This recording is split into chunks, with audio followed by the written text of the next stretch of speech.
Hey everyone, I'm back doing some vlogs, but this time it's gonna be a little bit different. I'm gonna share my initial thoughts on Battle for Dream Island, The Power of Two! I'm so sorry I did that, but I just had to make that joke because it was calling out to me. Okay, so the reason why I'm doing this vlog is because I really miss talking about good animations on my vlog videos. I'm sick and tired of doing these Total Drama-rama vlogs, because the more I look over the later Total Drama-rama episodes, the more I lack the energy to ever talking about them. And do we have to address the Farting Fairy episode, which was considered the worst episode of the series? So a while ago, when I made my Battle for Dream Island review, I made the first ever voting where the viewers decide if they ever want me to do a BFB vlog, an Anime Insane review, or a top 21 Battle for Dream Island contestants. And after the results, the BFB vlog did not receive a single vote. So the main gimmick was, if the BFB vlog received the most votes, I would look over the Season 4 episodes individually. But I never included the Teapot episodes, so I pretty much found a loophole from my previous voting. Plus, if I continue talking about the Teapot episodes, I would have enough time to edit my projects and other reviews in the future. So before I talk about the episode, I had to give my initial thoughts of what I think about the BFB split, because as you know, ever since the 2 character came to Earth, he convinced a massive amount of people to join his show where they can receive limitless powers, leaving 4 and X down to the final 14. I actually support this idea. You see, one of my main issues with Season 4 was that there were too many contestants competing this one, all 64 of them. And they know what the creators were trying to do. More contestants mean more competition and more viewership, but there's always a limit on why there has to be at least 20 or less contestants competing on a Pacific reality show. Like, imagine if Survivor has 60 contestants instead of the usual 16 or 20. Everyone would get so bored so easily. And because there were 64 contestants, there were some characters I didn't care about or just don't like Bottle, Cake, Fanny, TV, and a few others. But thanks to the split, it spread out evenly on the BFB side with the final 14 on who should we really focus on, while in the Teapot section, 40 is still a stretch, but there is still a bit space on who should we really focus on, or who should we follow. But I will say I am a little suspicious on 2 as a character, because why does he really want to give away his godlike powers? There's gotta be a catch to this. Yeah, 4 was suspicious at the beginning, but he wasn't giving away his powers, he was just giving away an actual prize that's pretty much normal, like the BFDI or the BFB. So now that I got my initial thoughts on the split out of the way, I can finally talk about the first episode of The Power of Two, which you do know those buttons don't do anything, right? And yes, that is the name of the episode. So the episode starts months later after the split, and 2 is finally ready to start The Power of Two, but first he has to introduce a debuted character, because at the end of the split episode, 2 allowed at least 1 contestant out of the 26 to compete on his new show, and whoever gets the most votes will compete in The Power of Two. Originally, I actually wanted a shopping cart to compete this season, because I thought it would be pretty cool to have an object on wheels compete this year. But apparently that is not the case, because the winner of the debuted character is actually a character named Winner. But there was actually a problem with the idea. Now they have a total of 41 contestants, which is a prime number, which is impossible to divide up evenly for the teams. So 2 decided to put in the second place winner, which was supposed to be non-existent, but because he's pretty much an invisible character, they decided to go with the third place winner, which is Price Tag. So now that they got 42 contestants, they decided to have 6 teams of 7. The first team is Snowball's team with the strongest team on Earth. The second team with Tree, Pie, Black Hole, and Remote has Death Pack again, which if you remember, they're a team that prevents deaths and creating trust. Team 3, which is Gullball's team, is literally named Are You OK? Because if you remember, every time Gullball joins a team, she always slips up the team name. But it's actually a nice change of pace where Tennisball ended up slipping the team name. Team 4 was supposed to be Woebund because of Coiny's idea, but there were some zigzag characters like Bartbag, Gady, and Saw, so Saw decided to scream out, Team 8! Yeah, he's still screaming every word that has the word 8 in it because he still has the 8-ball fumes.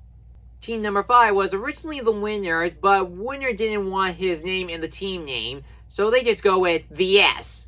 And finally, team number 6 tried to come up with a team name that would not be ridiculous as the others, but they ended up splitting up the team name, so team number 6 is now called Just Not.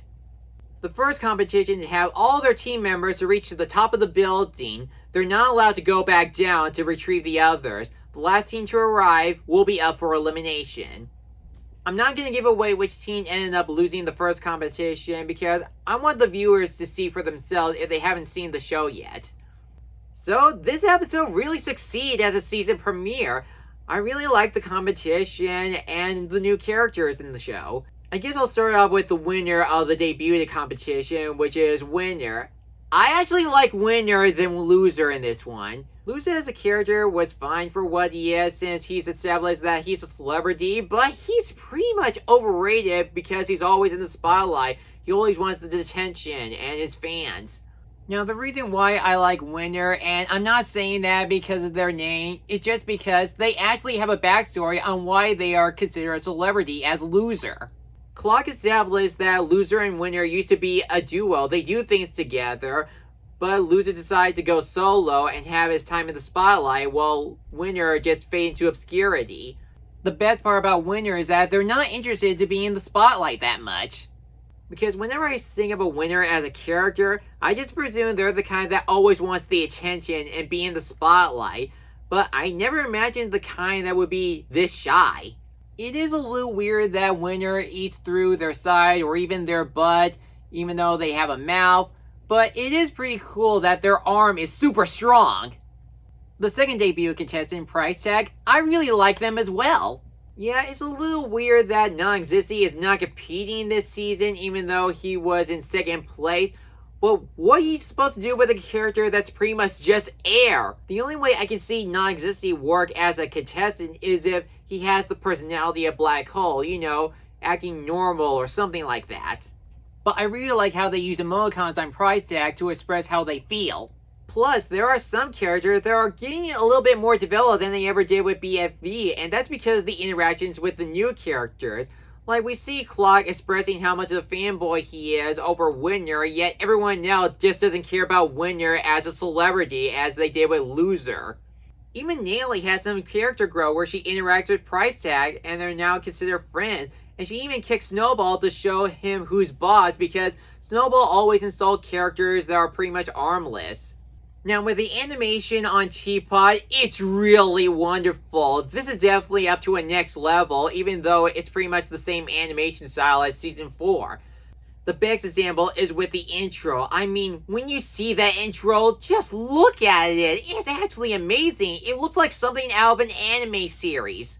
The music was upbeat, the colors were vibrant, and there's actually a lot of energy towards it. And even though 2 slipped up the nature colors, it's actually pretty nice this way, where the grass is yellow and the trees are pretty much green. It has a bit of that inverted mode to it. And I also like the inside of the hotel, where each floor is the color of the rainbow. There were some visual and verbal jokes I really did like. I did like Snowball's reaction when he gets kicked by Natalie. I love Golfball's reaction where she tries to make sure she doesn't slip out the team name again, but Tinsball ends up doing it. It was funny. There were even some self-aware jokes where some of the recommended characters just pretty much knew they were pretty much eliminated and not joining the power of 2, like with Avocado and Battery. But possibly the best joke animation was actually at the end of the video, that after the contestants completed the first challenge, they pretty much just beat up 2 because there was a running joke where whenever he goes to the top of the building, no one can understand what he's saying from up high, because he revealed the extra rule about not going back down after going back up after he went to the top of the building.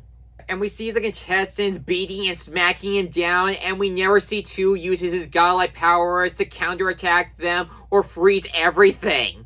Also, at the end of the video, they're still allowing the viewer to decide who do they want to save instead of getting eliminated. When I saw the save contestant vote idea after watching BFB 17, I really like this idea because it definitely tests the viewer's loyalty on who do they want to root for. So I really had a fun time watching the first episode of Teapot, though I don't have an official contestant on who should I be rooting for, because there are pretty much 42 contestants. When I watched seasons 1 and 4, I always root for Bubble because she was my favorite contestant, but I didn't root for her in season 2 because she was unfairly an unofficial contestant for Battle for Dream Island again. So I went for Ruby because she was the new member of the Alliance. So I guess I can narrow down which contestant do I like from each member of the team. With Team 1 with the strongest team on Earth, I kind of like Belle on this team because I really liked her as a character on Free Food, and I am a bit curious on what her string is attached to. Jetpack along with Ions were one of my favorite season 4 teams, so I'm going with Black Hole as my favorite. Are you okay? Good, because Team 3 I like Puffball. With Team 8, and you're welcome that I didn't scream this time, I'm going with Barf Bad because she has the same voice actress as Taco. With the S, it was difficult but not difficult at the same time because there were some characters I really like and some characters I didn't care about, like Yellowface, so I'm going with Rocky as my favorite of the team. With the final team just not, I'm going with 2 favorite characters. It was pretty much difficult for me to choose at least one from the team. I like Bud because I really wanted to see how far she's going to go after the Taco incident, and I like Price Tag because of their facial expressions.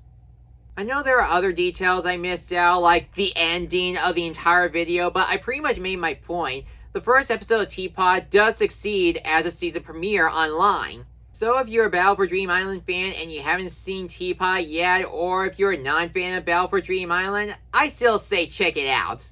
It has some great new characters and some exciting competitions, and I'm looking forward to the future episodes, as well as the grand finale of Battle for BFB.